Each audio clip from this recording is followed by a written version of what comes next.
Dia berakhir di dalam panci, seperti dua lainnya. Dagingnya adalah lemak berwarna putih. Ketika sudah lebur, aku menambahkan sebotol kolon. Dan cukup mendidih, aku baru bisa membuat sabun yang paling baik. Para pencari fakta, ketemu lagi sama gue Mas Theo. Kali ini kita akan membahas lagi-lagi sesuatu yang menyeramkan. Kalau kita dari kemarin membahas serial killer yang dilakukan oleh seorang laki-laki, namun apa jadinya jika kali ini pelakunya adalah seorang wanita? Nah, wanita biasa dikenal lebih menggunakan perasaan ketimbang logika. Begitupun dengan wanita yang satu ini. Seorang ibu akan rela melakukan apapun untuk anaknya. Hal itu juga yang dilakukan oleh seorang ibu yang berasal dari Italia ini. Beliau sangat mencintai anaknya, sampai-sampai ia tega membunuh untuk menyelamatkan anaknya. Wanita itu bernama Leonardo Cianciulli. Lahir pada 18 April 1894 di Montella, Avellino. Cianciulli adalah seorang anak yang lahir dari hasil pemerkosaan. Sang ibu Amelia Dinolfi dipaksa untuk menikahi pemerkosanya, Mariano Cianciulli. Cianciulli dibesarkan dari keluarga miskin. Pada awal abad ke-20, ia kehilangan ayahnya. Ibunya kemudian menikah lagi. Ibunya sangat membenci dia karena ia merasa Cianciulli adalah anak haram. Cianciulli kerap disiksa oleh sang ibu. Ia bahkan beberapa kali mencoba untuk bunuh diri, namun gagal. Nah, ibunya berusaha menjodohkannya dengan seorang pria kaya raya. Namun, Cianciulli berusaha untuk menentang ibunya. Ia kemudian menikah dengan seorang petugas kantor, Raffaella Pansardi, yang berusia jauh lebih tua darinya. Cianciulli merasa pernikahannya itu dikutuk oleh ibunya. Memang terdengar tidak masuk akal ya bagi kita. Namun itulah yang ia rasakan. Ia merasa bahwa pernikahannya itu penuh dengan kesengsaraan dan rasa sakit. Tahun 1921, Cianciulli dan suaminya memutuskan untuk pindah ke kampung halamannya di Pansardi, Lauria, Potenza. Mereka berencana untuk memulai hidup baru. Untuk memenuhi kebutuhan keluarga mereka, Cianciulli terpaksa untuk ikut bekerja. Keputusan itu ternyata membawa malapetaka untuknya. Ia ditangkap polisi untuk kasus penipuan dan harus masuk penjara. Setelah dibebaskan, Cianciulli dan suaminya lagi-lagi memutuskan untuk pindah dan memulai hidup baru. Mereka pindah ke Lacedonia di provinsi Avellino, Italia. Mereka berharap dengan pindahnya tempat tinggal mereka, hidupnya akan menjadi lebih baik. Tapi balik lagi sayangnya, tak berapa lama mereka pindah, mereka mengalami musibah. Rumah mereka hancur diterjang gempa Irpinia yang melanda wilayah itu pada tahun 1930. Pasangan ini akhirnya pindah ke Correggio, Reggio Emilia. Mereka kemudian membuka sebuah toko. Pasangan ini juga dikenal sangat ramah dan suka membantu tetangga. Ia kemudian membuat mereka sangat dihargai di lingkungan tempat tinggal baru mereka. Selama bertahun-tahun, Cianciulli mengalami 17 kali kehamilan di mana 3 anaknya meninggal karena keguguran. Dan 10, ya kalian gak salah dengar, 10 anaknya meninggal di usia yang masih kecil. Cianciulli sangat mempercayai tahayul seperti ramalan, astrologi, dan pembacaan garis tangan. Ketika kecil, ia mendatangi seorang peramal. Ia diberitahukan bahwa ketika menikah, ia akan melahirkan anak-anak. Tapi anak-anaknya itu akan meninggal di usia muda. Sang peramal juga melihat jeruji besi di tangan kanannya dan rumah sakit jiwa di tangan kirinya. Wow, apa ya kira-kira artinya? Ramalan paranormal tersebut sangat berbekas mendalam untuk Cianciulli. Ia menjadikannya sangat overprotektif kepada 4 anaknya yang tersisa. Terutama untuk anak laki-laki tertuanya yang merupakan anak kesayangannya. Tahun 1939, Perang Dunia Kedua di Italia, Giuseppe Pansardi, anak pertama Cianciulli, telah ditunjuk untuk menjadi bagian dari Angkatan Darat Italia. Mendengar rencana putranya yang akan berangkat perang membuat Cianciulli panik.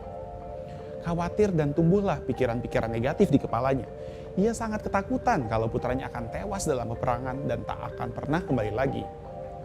Tak mau mimpi buruk itu menjadi kenyataan, Cianciulli akhirnya mencari cara. Gimana nih caranya ya? Wanita parubaya itu mencari cara untuk melindungi anaknya. Sebuah ide gila masuk ke dalam otaknya. Agar anaknya ini selamat dalam bertugas, ia harus melakukan pengorbanan manusia. Yang berarti ia harus mencari orang-orang untuk dijadikan korban. Korban pertamanya adalah perawan tua yang datang kepada Cianciulli untuk dicarikan jodoh. Yep, Cian Chuli telah menjadi seorang peramal dan memiliki reputasi yang cukup baik. Perawan tua itu bernama Faustina Seti. Cian Chuli berkata kepadanya bahwa akan ada seorang pria yang tinggal di Pola dan akan berjodoh dengannya. Ia lalu meminta wanita itu untuk pergi ke sana. Tapi Cian Chuli menyuruhnya untuk tidak bilang kepada siapapun tentang hal ini. Hei, jangan bilang ya. Nah, Cian Chuli juga menyuruh wanita itu untuk menuliskan surat kepada keluarganya, mengabarkan bahwa ia akan baik-baik saja. Tapi sebenarnya tidak. Wanita itu menuruti pemerintahnya. Sebelum berangkat ke Pola, wanita itu diharuskan untuk datang ke rumah Cian Chuli. Sayangnya kedatangan wanita itu ke rumah Cian Chuli adalah merupakan saat-saat terakhir ia hidup di dunia. Sebelum berangkat, Cian Chuli menawarkan segelas minuman anggur kepada wanita itu yang sebenarnya minuman itu telah dicampur oleh obat sebelumnya. Setelah meminum itu, Seti kemudian mabuk dan pingsan. Tanpa berlama-lama, Cian Chuli langsung menebas kepalanya dengan kapak. Sadis ya. Ia menarik tubuh itu ke dalam lemari dan memotongnya menjadi 9 bagian. Cian Chuli juga mengumpulkan darahnya ke dalam baskom. Saya sendiri takut loh. Ia memasukkan potongan tubuh itu ke dalam panci dan menambahkan 7 kilo kaustik dan mengaduknya sampai campuran tersebut berubah menjadi bubur yang kental, lalu dimasukkan ke dalam oven. Darah yang ia kumpulkan di baskom, ia biarkan hingga mengental, kemudian ia jadikan kue kering. Apa rasanya ya? Dan hasil kue keringnya ini diberikan kepada setiap gadis yang berkunjung loh. Korban keduanya bernama Francesca Soavi. Wanita parubaya yang ia janjikan untuk mendapatkan pekerjaan yang lebih baik, Cian Chuli mengatakan ia telah menemukan pekerjaan untuk wanita itu di salah satu sekolah khusus perempuan di Piacenza. Seperti korban sebelumnya, ia meminta wanita itu untuk menulis surat kepada keluarganya bahwa ia akan baik-baik saja, yang sebenarnya tidak. Kemudian sebelum pergi, Sophie juga mampir ke rumah Cian Chuli. Ia memberi wanita itu minuman anggur, yang kemudian membuat Sophie pingsan. Setelah itu ia dibunuh kembali dengan kapak.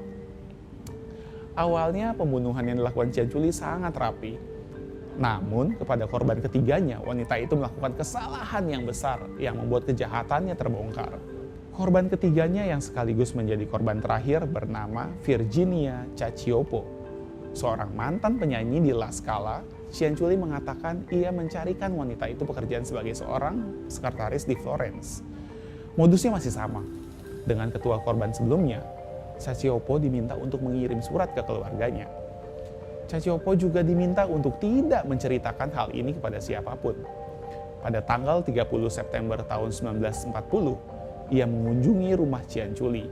Ia memberi wanita itu wine dan kemudian menghabiskannya dengan kapak setelah wanita itu jatuh dan pingsan. Dengan masih modus yang sama ya.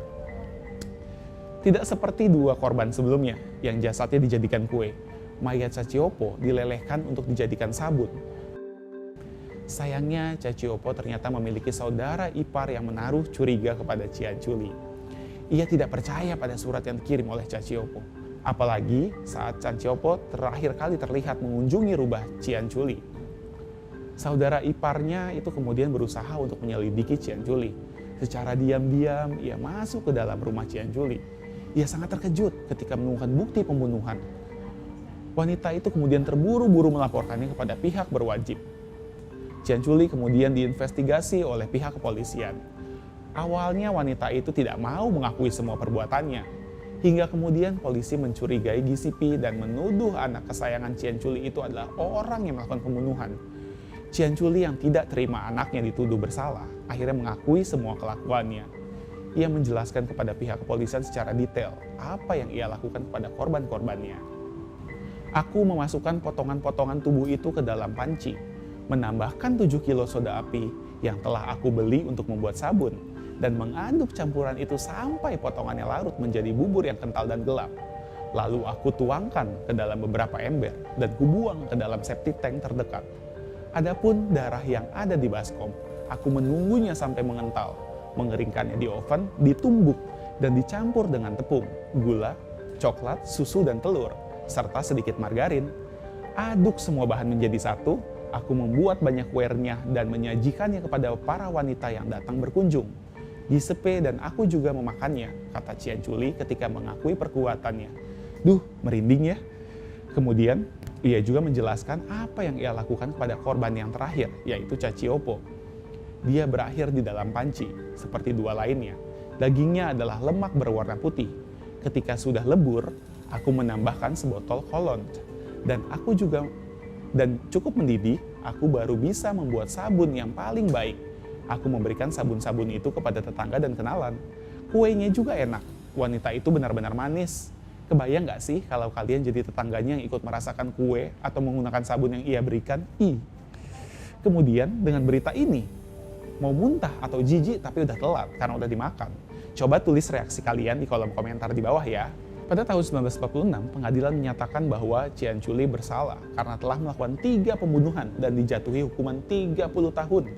Ia juga diperintahkan untuk menghabiskan 3 tahunnya di rumah sakit jiwa. Pada tanggal 15 Oktober 1970, pada usianya menginjak 76 tahun, Cianciulli meninggal di rumah tahanan wanita di Pozzuoli akibat menderita pitam otak. Jasadnya dikembalikan ke keluarganya untuk dimakamkan. Kemudian, barang-barang bekas kasus pembunuhan Cianciulli ini yaitu kampak, pisau, baskom, dan panci yang ia gunakan untuk merebus para korbannya dipamerkan di Kriminologi, Museum Roma di Italia. Gimana para pencari fakta? Kalau ada kesempatan, apakah kalian mau mengunjungi museum tersebut untuk melihat tersendiri barang-barang yang digunakan oleh Cianciulli? Kalau gue sih ya, kayaknya agak ngeri juga. Well, jangan lupa untuk tinggalkan pendapat kalian di kolom komentar di bawah ya. Like video ini kalau kalian suka dan subscribe juga dong supaya kita bisa bahas kasus menarik lainnya. Gue Mas Theo pamit, see you guys!